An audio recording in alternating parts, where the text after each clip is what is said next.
Hello दोस्तों, कैसे हैं आप सभी। मैं विश्वजीत आप सभी का स्वागत करता हूं आज की इस क्लास में। क्योंकि आज जो है लेखपाल का मैं बैच लेके आ रहा हूं और जैसा कि आप सभी लोग जानते हैं यूपी लेखपाल का आने वाले कुछ ही महीनों में एग्ज़ाम होने वाला है। तो आज हम जो है ना पूरे सिलेबस के वाइज जो है हम लोग यहाँ पे पूरे टॉपिक को पढ़ते चलेंगे, ठीक है ना। तो उस सिलेबस में जो है आपका एक पहला टॉपिक जो है संख्या पद्धति वो मेंशन किया गया है, ठीक है ना। तो जो भी सिलेबस में आपके जो भी टॉपिक दिए गए हैं एक एक करके हम कवर करेंगे। आज का ये पहला टॉपिक है हमारा संख्या पद्धति, ठीक है ना। आइए देखते हैं संख्या पद्धति में। तो संख्या पद्धति को जानने से पहले कुछ संख्याओं को जान लेना हमें क्या होता है, आवश्यक होता है, ठीक है। चलिए देखते हैं पहले। जैसे कि पहले आती है आपका पूर्णांक संख्या, ठीक है ना। उसमें भी क्या होता है, धन पूर्णांक, ठीक है ना।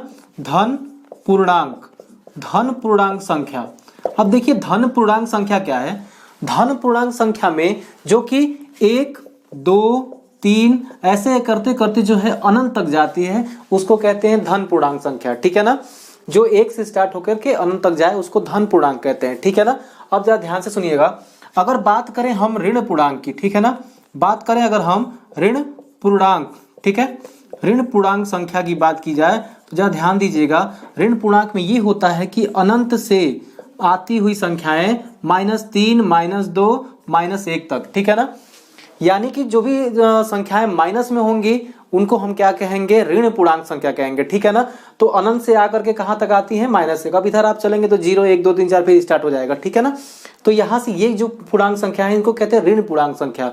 अब देखिए धन पूर्णांक संख्या और ऋण पूर्णांक संख्या तथा अगर उसमें 0 भी सम्मिलित हो जाए तो इसको कहते हैं पूर्णांक संख्या, ठीक है। क्या कहते हैं, पूर्णांक संख्या। अब देखिए पूर्णांक संख्या क्या हो जाएगा, क्योंकि पूर्णांक संख्या जो होगा वो हो जाएगा आपका ऋण पूर्णांक भी, ठीक है। -3, -2, -1, 0, ठीक है ना। अब 1, 2, ठीक है, 3 ऐसे करते करते अनंत तक। यानी इधर तो अनंत से आ ही रही है और यानी कि इसमें देखिए ऋण पूर्णांक, 0 और धन पूर्णांक तीनों सम्मिलित है इसमें। इसको कहते हैं क्या, पूर्णांक संख्या कहते हैं, ठीक है ना, पूर्णांक संख्या कहते हैं। आइए जरा देखते हैं और भी संख्याओं के बारे में हम लोग। अब है आपका पूर्ण संख्या, ठीक है ना। पूर्ण संख्या क्या कहलाती है और प्राकृतिक संख्या क्या। देखिए कभी कभी क्या होता है ना, प्राकृतिक संख्या के बारे में पूछ दिया जाता है, ठीक है ना। तो देखिए जरा प्राकृतिक संख्या क्या कहलाती है।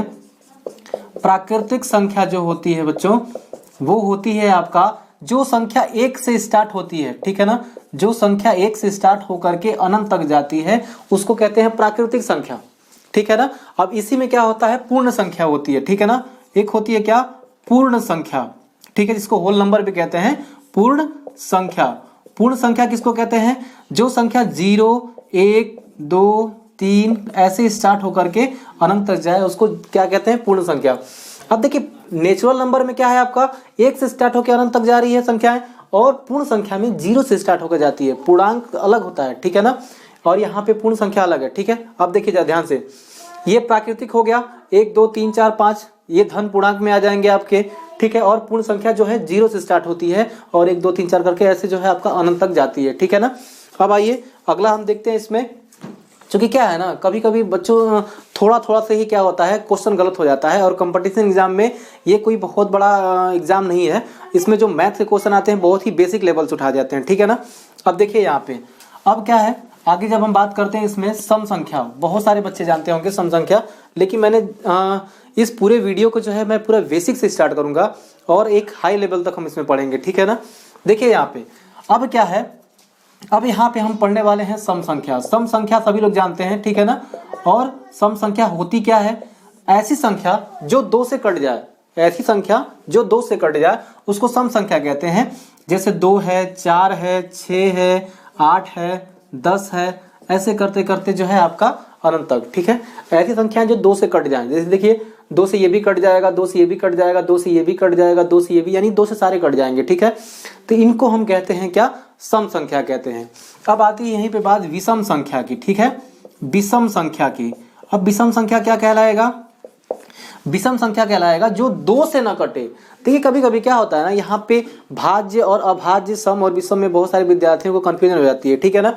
तो यहाँ पे देखिएगा जो विषम संख्या है दोस्तों ये क्या कहलाती है, 1 है, 3 है, 5 है, 7 है, ऐसे करते जो क्या हो जाए 2 से नहीं कटे, ठीक है, बाकी किसी से कट जाए, 2 से नहीं कटे, वो विषम संख्या कहलाएगी, और जो 2 से कट जाएगी वो सम संख्या कहलाती है, ठीक है ना। अब आइए देखते हैं भाज्य और अभाज्य संख्याएं, ठीक है ना। भाज्य संख्या क्या कहलाती है और अभाज्य संख्या क्या कहलाती है। देखिए यहाँ पे भाज्य संख्या, ठीक है ना, भाज्य संख्या। अब देखिएगा भाज्य संख्या क्या होती है बच्चों। भाज्य संख्या मतलब देखिए भाज्य और अभाज्य, ठीक है ना। भाज्य का मतलब है कि वो एक के अलावा किसी भी संख्या से कट जाए, किसी भी संख्या का मतलब ऐसा हो जिसका वो गुणनखंड हो, ठीक है ना। देखिए जैसे मान लीजिए कि अगर हम ले लेते हैं यहाँ पे 16 को, ठीक है ना। 16 किससे कट जाएगी, 16 1 से भी कट जाएगी, 16 2 से भी कट जाएगी, 16 जो है आपका 4 से भी कट जाएगा, 16 8 से भी कट जाएगा, 16 खुद 16 से कटेगा। मतलब यहाँ पे 2 संख्याओं से अधिक संख्या से ये कट जा रही है, इसलिए क्या हो जाएगी यहाँ पे ये भाज्य संख्या कहलाएगी, ठीक है ना। जैसे कि आपको एक बार बताते हैं 18, 18 किससे कटेगी, 1 से तो कटेगी ही, ये 2 से कट जाएगी, 3 से कट जाएगी, 6 से कट जाएगी, 9 से कट जाएगी और खुद ये 18 से कट जाएगी, ठीक है ना। ये हो जाएगा क्या, भाज्य संख्या। बात समझ में आ रही है।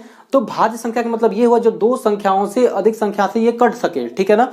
देखिए यहाँ पे 2 संख्या से अधिक संख्या से कट रहा है ना, यानी कि एक और खुद अपनी संख्या से तो कट ही रहा है, बाकी भी और संख्याओं से ये कट जा रहे हैं, इसलिए कहते हैं इसको भाज्य संख्या, ठीक है ना। भाज्य संख्या में अगर आपको एक और देखने का उदाहरण मिल जाएगा, 20 को आप देखिए, 20 1 से तो कटेगा ही, यहाँ पे 2 से भी कटेगा, 4 से भी कटेगा, 5 से भी कटेगा और यहाँ पे 10 से कट जाएगा, 10 के बाद जो है खुद ये 20 से कट जाएगा, ठीक है ना। तो यहाँ पे 20 के इतने सारे गुणनखंड मिल जा रहे हैं, ठीक है ना। ये हो जाएगा भाज्य संख्या। अब देखिए हम देखते हैं अभाज्य संख्या के बारे में, ठीक है ना। अभाज्य संख्या आखिर क्या होती है। अगर आप भाज्य जान जाते हैं ना तो अभाज्य भी जान जाएंगे, ठीक है ना। देखिए यहाँ पे अभाज्य संख्या, ठीक है। अभाज्य संख्या के बारे में अगर आप देखते हैं, देखिए यहाँ पे अभाज्य संख्या का मतलब ऐसा होता है जो एक से और खुद अपनी संख्या, यानी जो 2 संख्याओं से कटे। देखिए मैं यहाँ पे थोड़ा सा लॉजिक बताना चाहूंगा आपको, ठीक है ना। देखिए क्या है ना, मैंने कहा कि ऐसी संख्या जो अपनी संख्याओं से कटे ही और 1 से भी कट जाए, ठीक है ना।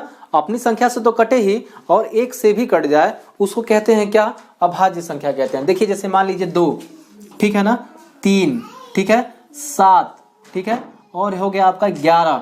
मैं एग्जांपल में ले रहा हूं, ठीक है, इतना एग्जांपल, ठीक है। यानी 2 1 से तो कटेगा ही और खुद अपनी संख्या से भी कट जाएगा, ठीक है ना। 3 1 से कटेगा और खुद अपनी संख्या से, बाकी किसी संख्या से नहीं कटेंगे ये, बाकी किसी भी संख्या से नहीं कटेंगे। 1 1 से कटेगा और 1 खुद अपनी संख्या से कटेगा, ठीक है ना। यहाँ 7 देखिए, 7 1 से भी कट जाएगा और 7 अपनी संख्या से भी कटेगा। 11 जो है 1 से कट जाएगा, 11 जो है 11 से कटेगा, ठीक है। अब देखिए यहाँ पे क्वेश्चन ये बनता है कि एक जो है, एक को क्यों नहीं हम अभाज्य लेते हैं, ठीक है ना। जरा आज ध्यान से सुनिएगा, एक को हम क्यों नहीं अभाज्य संख्या लेते हैं, ठीक है ना। क्योंकि एक जो है अभाज्य संख्या नहीं है।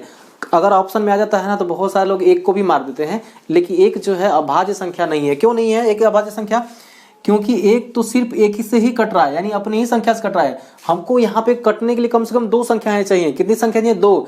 एक तो 1 से कटनी चाहिए, एक खुद से कटनी चाहिए, खुद अपनी संख्या से, लेकिन यहाँ पे तो एक ही से कट रहा है, बाकी दूसरा करने लायक है ही नहीं इसमें, ठीक है। तो इसलिए ये अभाज्य संख्या क्या होगा, एक जो है अभाज्य संख्या नहीं होगा, ठीक है। तो क्वेश्चन ये बना कि सबसे छोटी अभाज्य संख्या क्या है। सबसे छोटी अभाज्य संख्या जो है बच्चों वो है 2 आपका, ठीक है। सबसे छोटी अभाज्य संख्या जो है वो 2 है, और सबसे बड़ी तो यहाँ पे निश्चित ज्ञात किया ही नहीं जा सकता, क्योंकि संख्याएं तो अनंत होती हैं। तो इसलिए क्वेश्चन अगर आपसे पूछ दे सबसे बड़ी, तो आप समझिएगा कि वहाँ पे इनमें से कोई नहीं आंसर होने वाला है, ठीक है ना। क्योंकि अनंत संख्याएं होती है और अनंत संख्याओं में सबसे बड़ी बताना थोड़ा सा यहाँ पे दिक्कत आ जाएगी, ठीक है। आइए देखते हैं अगला हम लोग, ठीक है ना। अब देखिए क्या है ना, संख्याओं के बारे में हम लोग तो जान ही चुके हैं, लेकिन थोड़ा सा कुछ और भी संख्या है, जैसे सहअभाज्य संख्याएं, ठीक है बच्चों। क्या है, सहअभाज्य संख्याएं, अभाज्य संख्याएं, ठीक है ना। देखिए सहअभाज्य संख्याएं क्या होती हैं, बहुत ही इंपॉर्टेंट होती है, ठीक है ना। ऐसी 2 संख्याएं, ठीक है ना, ऐसी संख्याएं जिनका मसा जो होता है ना वो 1 हो, जिनका मसा यानी कि HCF हाईएस्ट कॉमन फैक्टर जिसका 1 होता है, ऐसी संख्याएं क्या कहलाती है बच्चों, ऐसी संख्याएं कहलाती हैं सहअभाज्य संख्याएं, ठीक है। जैसे कि आपका 3 और 5, ठीक है, 3 और 5, इन 3 और 5 2 संख्याएं हैं यहाँ पे, इनका कॉमन क्या है, ठीक है, इनका मसा क्या है, इनका मसा 1 है। और ऐसी जितनी भी संख्याएं, जिनकी जितनी भी संख्याओं का मसा 1 होगा वो क्या होंगी, सहअभाज्य संख्याएं होंगी, ठीक है ना। जैसे मान लीजिए अगर मैं कह दूं कि 2 और 4 क्या सहअभाज्य संख्या है, बिल्कुल नहीं है, ठीक है ना। क्यों नहीं है? क्योंकि इनमें 2 जो है ना, इसमें मौसा इनका क्या होगा, इनका जो मौसा होगा बच्चों वो 2 होगा, और मौसा जिसका 2 हो जाएगा वो कभी सहअभाज्य संख्या नहीं कहलाएंगे, ठीक है ना। यानी कि सहअभाज्य संख्या कहलाने के लिए कंडीशन क्या क्या है, तो सहअभाज्य संख्या कहलाने के लिए कंडीशन बच्चों ये है कि उन दोनों संख्याओं के मध्य का जो मौसा होगा वो 1 होगा, ठीक है। तो आप यहाँ तक समझ चुके होंगे, देखते हैं आगे, ठीक है ना। चलिए अब बात करते हैं परिमेय और अपरिमेय संख्याओं की, ठीक है ना। देखिए यहाँ पे बात होगी परिमेय संख्या, ठीक है, परिमेय संख्या। अब परिमेय संख्या है क्या, जरा ध्यान दीजिएगा। तो परिमेय संख्या के लिए कुछ कंडीशन है। ऐसी संख्या, ठीक है, जो P/Q के रूप का हो, ठीक है, जो P/Q के रूप का हो, क्या ध्यान से सुनिएगा। ऐसी संख्या जो P/Q के रूप का हो और P जो है Q is not equal to 0, ठीक है। P और Q के रूप का हो संख्या और Q जो हो उसमें वो 0 के बराबर नहीं आना चाहिए, ठीक है। ये 2 कंडीशन याद रखिएगा प्रमेय संख्याओं के लिए, ठीक है। अगर आपको एग्जाम में प्रमेय संख्या पूछेगा तो प्रमेय संख्या P/Q के रूप का होगा, Q is not equal to 0, ठीक है, Q is not equal to 0। अब देखिएगा यहाँ पे जैसे कि उदाहरण में लेते हैं, एग्जाम्पल में लेते हैं हम लोग। एग्जाम्पल में जैसे मान लीजिए 3/4 परिमेय संख्या है, ठीक है ना। 6/8 परिमेय संख्या है, ठीक है, कोई दिक्कत नहीं है। एक बात याद रखिएगा, 2/3 परिमेय संख्या है। और कभी कभी क्या होता है ना, क्वेश्चन फंसाने के लिए, ठीक है, आपको यही ना ऐसे लिख देगा, 4 लिख देगा, 5 लिख देगा, 6 लिख देगा, 3 लिख देगा। क्या ये परिमेय संख्या नहीं है? यह भी परिमेय संख्या है। क्यों परिमेय संख्या है, देखिए जरा। क्योंकि 4 है ना, नीचे 1 छुपा होता है कि नहीं होता है। 5 है ना, 5 के नीचे 1 होता है कि नहीं होता है। 6 के नीचे भी 1 होता है, 3 के नीचे भी 1 होगा। क्योंकि प्रत्येक संख्याओं के नीचे 1 जो है वो छिपा रहता है, और उस 1 के छिपे रहने के कारण ही क्या कहते हैं बच्चों हम, कि यहाँ पे ये जो संख्याएं हैं वो परिमेय संख्या है। और मैं आपको एक बात और बताने जा रहा हूँ कि जीरो भी बच्चों क्या होता है, एक परिमेय संख्या होती है। इसको आप जरूर नोट करिएगा, 0 भी क्या होती है, एक परिमेय संख्या होती है। क्यों 0 परिमेय संख्या होती है? क्योंकि 0 के नीचे भी 1 होता है। अगर 0 के नीचे 0 होता तो वो इन्फिनिटिव कहलाती, ठीक है ना। क्यों? क्योंकि 0 भी एक परिमेय संख्या होती है। इस बात को बहुत कम ही लोग जानते हैं, ठीक है। परिमेय संख्या बहुत सारे लोगों को पता होगा, लेकिन बहुत कम लोग जानते हैं कि 0 भी क्या होती है, एक परिमेय संख्या होती है। जो जानते भी हैं उनके अंदर थोड़ा सा कंफ्यूजन रहता है, ठीक है ना। तो यहाँ पे आप कंफ्यूजन को दूर करिएगा। और यहाँ पे 0 क्या होती है, एक परिमेय संख्या होती है, ठीक है ना। आगे चलते हैं, अब देखते हैं अपरिमेय संख्या, ठीक है ना। अब देखते हैं, क्योंकि जितनी भी संख्याएं हैं उनके सारे के बारे में हम आपको इंट्रोडक्शन दे दे रहे हैं, ठीक है। थोड़ा मोड़ा उनका परिचय मैं आपको करा दे रहा हूँ उनसे, जिससे आपको बाद में कोई दिक्कत नहीं होगी। और ये इंट्रोडक्शन क्लास ही है, ठीक है ना। जो आज हम मैथ पढ़ने जा रहे हैं उसका इंट्रोडक्शन क्लास है। मेहनत तो आपको करना पड़ेगा, ठीक है ना। मेहनत से आप नहीं भाग सकते, क्योंकि सीढ़ियों की जरूरत सिर्फ उन्हें होती है दोस्तों जिनको छत पे चढ़ना हो, जिनको आसमान में अपनी झंडा फहराना होता है। उनको सीढ़ियां खुद अपनी मेहनत से बनानी पड़ती हैं, ठीक है ना। देखिए आगे, अब देखते हैं अगला है हमारा अपरिमेय संख्या, ठीक है ना।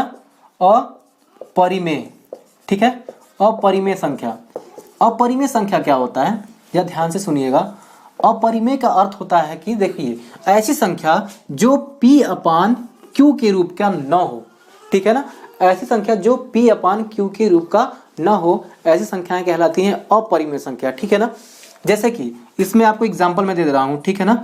जो भी संख्या करणी में आ जाए, ठीक है ना, जो भी संख्याएं करणी में, जैसे मान लीजिए करणी में 3, करणी में 6, करणी में 2, ये सब क्या हो जाएंगी, अपरिमेय संख्या हो जाएंगी। जैसे माइनस करणी में 3 हो गया, माइनस करणी में 3, माइनस करणी में 5, ठीक है। ये सारी संख्याएं क्या हो जाएंगी, आपका अपरिमेय होगा। और इसके साथ साथ आप एक और चीज जानिएगा, इस अपरिमेय संख्याओं के साथ साथ देखिए पाई, जिसको हम जानते हैं ना, पाई के बारे में बहुत सारा आप पढ़ेंगे भी और आगे आप पढ़ भी चुके होंगे, ठीक है ना। तो ये जो पाई है ना दोस्तों, ये भी क्या होता है, अपरिमेय संख्या होती है। कैसी संख्या होती है, अपरिमेय संख्या होती है, ठीक है।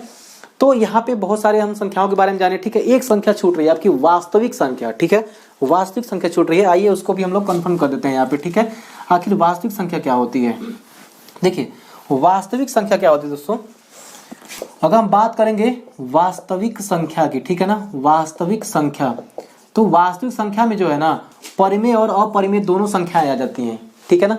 ये क्वेश्चन भी बन सकता है कि जैसे कि वहां पे आपको 4 ऑप्शन दे देगा तो उसमें से पूछ लेगा, ठीक है ना। वास्तविक संख्याएं होती हैं, कोई देगा परिमेय संख्या, अपरिमेय संख्या, प्राकृतिक संख्या, ठीक है ना। तो यहाँ पे आप देखिएगा कि जो वास्तविक संख्याएं होती है ना, ये परिमेय और अपरिमेय दोनों का मिला जुला होता है। जिसमें परिमेय संख्याएं भी हो और अपरिमेय संख्याएं भी हो, उनको कहते हैं क्या, वास्तविक संख्याएं कहते हैं, ठीक है ना। तो आज का ये इंट्रोडक्शन जो है कंफर्म हुआ, ठीक है। अब आइए हम देख लेते हैं एक आध क्वेश्चन के बारे में, ठीक है। देखिए क्या है ना कि इस टॉपिक से बेसिक क्वेश्चन उठाए जाते हैं, ठीक है। जो इस टॉपिक है इसमें बहुत ही बेसिक क्वेश्चन होंगे और इन बेसिक क्वेश्चन को ही क्या करते हैं, बहुत सारे विद्यार्थी जो है मिस कर देते हैं, ठीक है ना। तो क्वेश्चन का जो सेशन है वो हम अगले सेशन में देखेंगे, ठीक है ना। आज के लिए बस इतना ही, क्योंकि आज जो संख्याओं के बारे में मैंने बताया है उनको जो है आप एक बार रिवाइज कर लीजिएगा नोट बना करके, ठीक है। तो आज के लिए इतना ही, जय हिंद।